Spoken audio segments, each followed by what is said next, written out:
that freedom. Here we go, folks. We got another project up. Yeah, I thought there was no mount trap. All right, guys, this is what we got.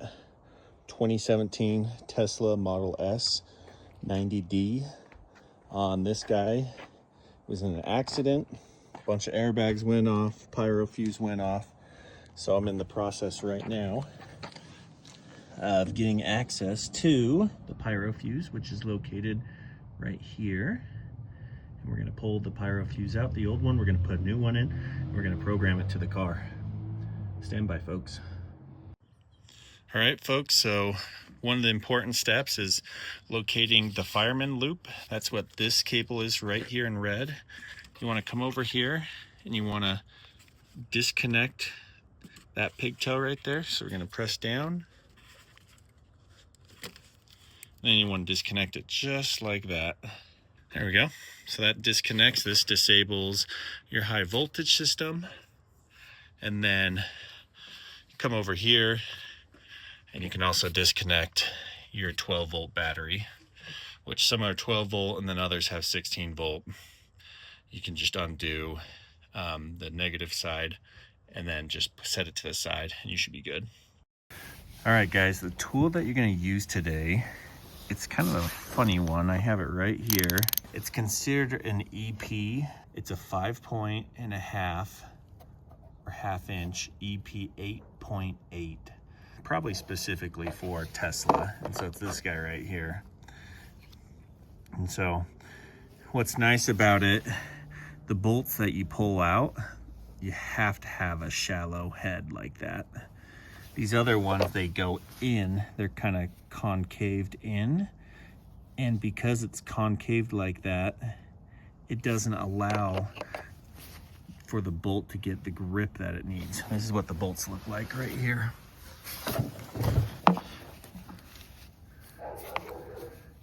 So here it is right here.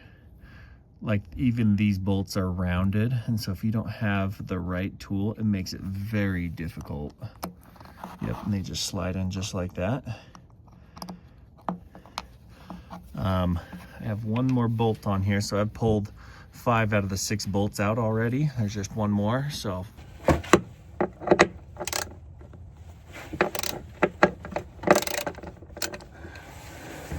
Just one little turn like that, just to loosen it. And then you can just take the socket, put it up on here, and then you can just loosen it by hand. There we go. Okay, so all the bolts are currently out of it. Now I might need to get a flathead screwdriver just to pry it. So I got this little flathead screwdriver right here that I'm just gonna put underneath here and start prying it up. There it comes. Oh, nice. There we go. And then you got the bottom side, looks like this.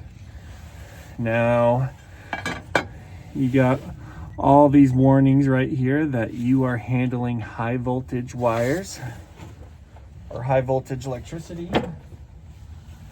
This is where you want to get your safety gloves on. You want to make sure you get yourself a pair of gloves, PPE, personal protection equipment, because you are dealing with high voltage power. All right, so now I got the special high voltage gloves. And what you want to do, you actually want to layer them with a pair of normal gloves. You know, I know there's people that do this without any protection.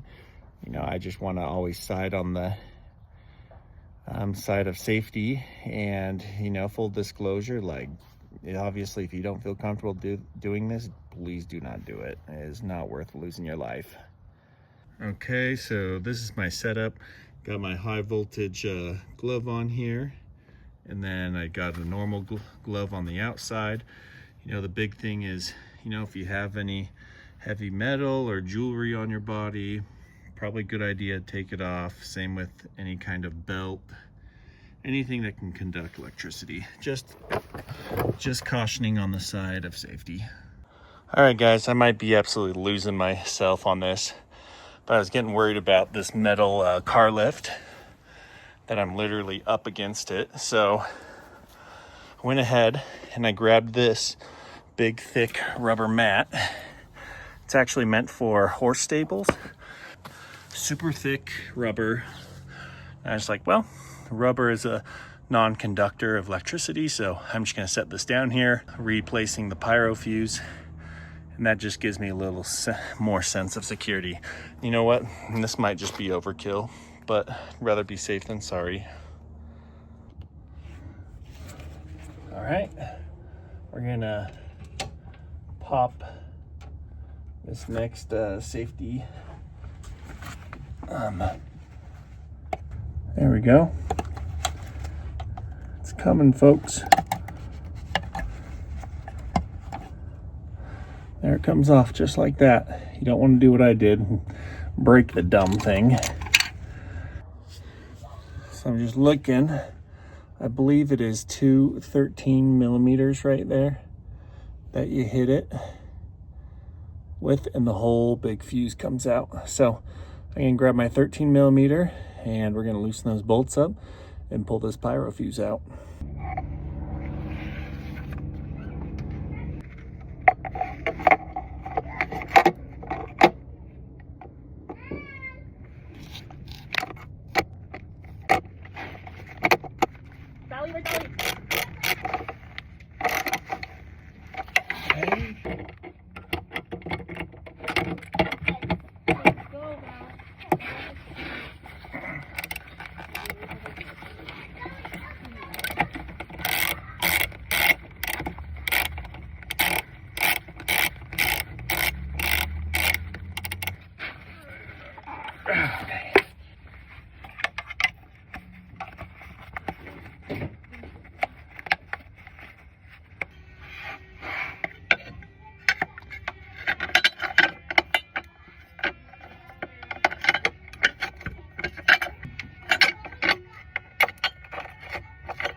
Because the battery on the Tesla is dead, I had to bring my truck over to throw the jumper cables on to at least get the Tesla to boot up. And then that's the way we're gonna hook up the Tesla software. It's called Toolbox. We're gonna connect to the car and then we're gonna reset the Pyrofuse. So once you put the Pyrofuse in there, you actually have to program it to the car, which is kind of unfortunate. All right, so we're hooking up this little battery, 12-volt battery backup. We're gonna put, there we go, those on there. Then we're gonna hook the positive side up. Then we're gonna come over here. Looks like my F350's seen better days on that terminal. Now, actually going to come back over here. We're going to plug in the Fireman's loop.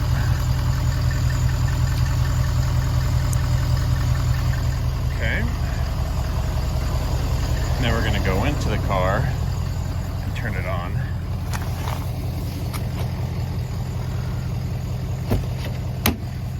Ouch. Ah. All right. Inside the car. So what you want to do, you want to press on the brake pedal and then you want to wait.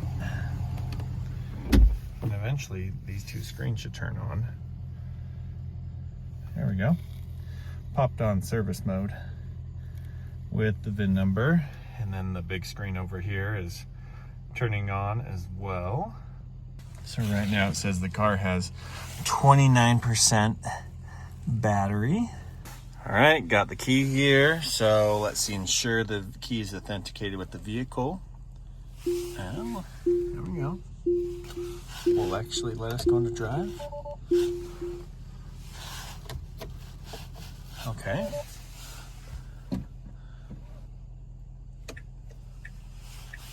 Here we go.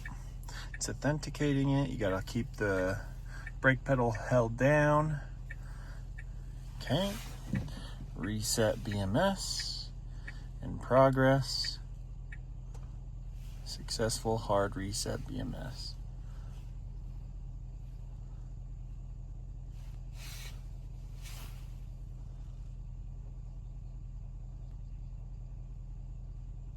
Huh.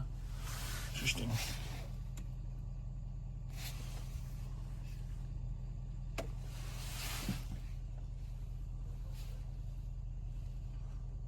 That's interesting.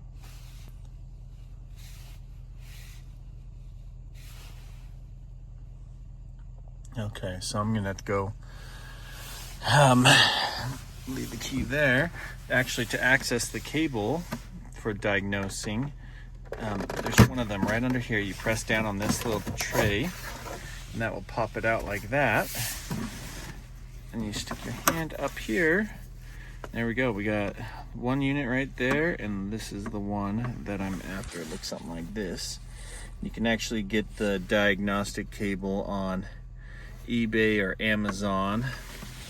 The kind of the part that's stupid, the software, it's called Toolbox, and it's a subscription, so you can rent it for a day.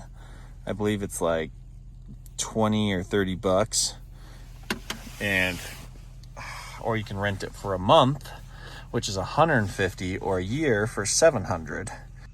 All right, this is the cable I have. We're gonna go ahead and we're gonna connect this with this guy right here. All right, so just like that, it connects in there. The other end of the cable, it's an Ethernet cable, so you gotta make sure your laptop or computer has one, and I do on the back side of this. We'll connect it just like that. Now we're gonna hop on line. So I went to toolbox.com. Tesla wants me to enter in the VIN. So we're gonna enter this VIN number in. Okay, we type the VIN number here at the top. Then we go next, we hit connect. We're gonna hit local. Then we're gonna hit connect. Let's make sure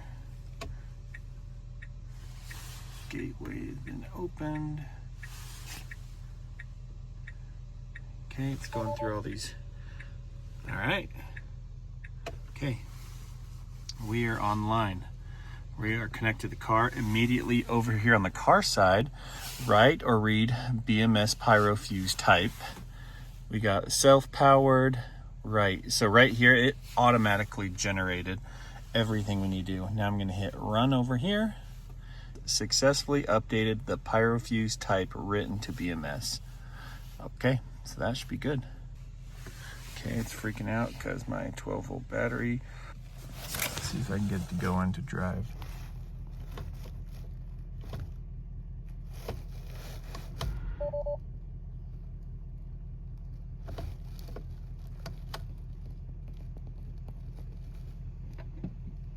Okay. All right, we're back in the car. Since last night, I took out my power probe and I started probing some of the fuses up here in the engine compartment, or in the frunk. And I actually found one or two fuses that were blown. I'm hoping that's the reason why. Nice, it just went into drive. Amazing. It's exactly what I wanted to see. Big mess. Amazing. Okay.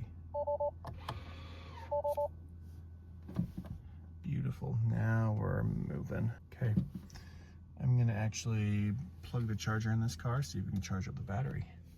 Stand by, folks. Sweet, there we go. We just plugged in the charger. The car is taking a charge. So it says the battery is currently at 28%. We're getting 23 amps, going up, 31, 33, 32, 36. Okay, so it should take about 6 hours to charge this up to 80%. So we're gonna definitely let it charge because I don't know how long this car's been sitting for. So coming back up here to the front, I know there's a lot going on here, but you have a second Pyrofuse. I don't know if that's what they technically call it, but that's what it is. It's this guy right here, and it mounts on right here on the side of the fuse box. Then these studs, they actually don't have any wires that are hooking onto them on the backside. You can just slide them out like that. You can see there's nothing in there. What they do, they run these two little black wires. One goes to each of these. And then they have this will go, or so each one of these wires will go on this stud, and then the other wire will go on this stud, and then this will bridge the two studs. And so when this fuse goes off right here, it cuts power to a lot of these systems in the fuse box, which that controls the majority of your low voltage 12 volt power. So what I did, I just took the two, stuck them together on one of these studs, and that's how we're bridging it. And so with that being said, I also did have this number 10 fuse right here was blown, so I replaced that, and the car just came online. And now it'll actually start up, it will go into drive, and yeah, folks, that's what you want to do if you get one of these older Teslas, I'd say 2012 through probably 2019 or 2020, and it's completely dead. You can follow this to replace the high voltage Pyrofuse underneath, and then you'll want to take care of this little Pyrofuse on the side of the box. Obviously, I will eventually need to go in and get a new one of these from Tesla. I've bought these before on Amazon, and for whatever reason, the car did not like the signal that it was receiving through it, and so I had to replace it with an OEM genuine Tesla fuse or Pyrofuse like this. So if this helps you guys, the biggest way to support the channel is like, subscribe, let me know if this helps you out in your Tesla rebuilding, and yeah, we'll go from there, folks. Thanks for tuning in.